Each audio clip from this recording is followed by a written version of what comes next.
আসসালামু আলাইকুম।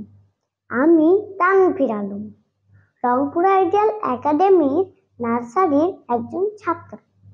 পরিবেশন করছি একটি শিশুতোষ গল্প, নাম শিশুশ্রম। লিখেছেন মুজাহিদুল ইসলাম। টিং টিং টিং।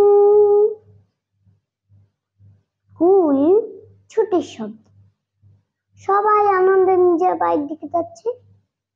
অন্যদের মতো শাহিনও স্কুল থেকে বের হল। নলিনাপুর থেকে আনন্দপুর যাওয়ার পথে একটি বড় ইটের ভাটা পড়ে।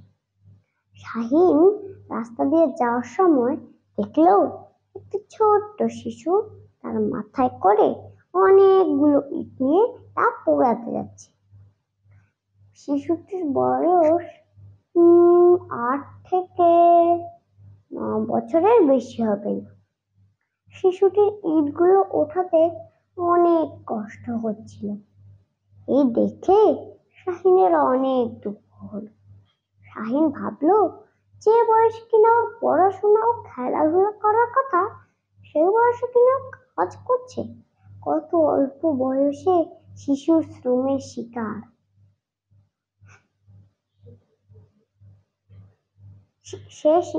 শাহিন সিদ্ধান্ত নিল সে শিশু শ্রম বন্ধ করবেই। শাহিন তার বন্ধুদের শিশু শ্রম সম্পর্কে বলছিল। তারা ঠিক করলো পরের দিন মানববন্ধন করছিল। প্রায় 1000-এর মতন লোক এসেছিল। তারা ইটের ভাটার মালিককে শিশু শ্রম বন্ধ করতে বলে। ইটের ভাটার মালিক শিশু শ্রম বন্ধ না করে উল্টো তাদেরকে হুমকি দিতে থাকে। এই ঘটনা চারিদিকে ছড়িয়ে পড়ে। ঘটনার পরের দিন শিশুমন্ত্রী শাহিনের সঙ্গে দেখা করতে আসে। শিশুমন্ত্রী বলেন তারা শিশু শ্রম বন্ধ করার কাজ করছে।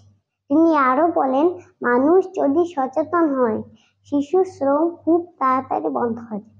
তাই আসুন আমরা শিশু শ্রম বন্ধ করার কাজে লেগে পড়ি। আসসালামু আলাইকুম।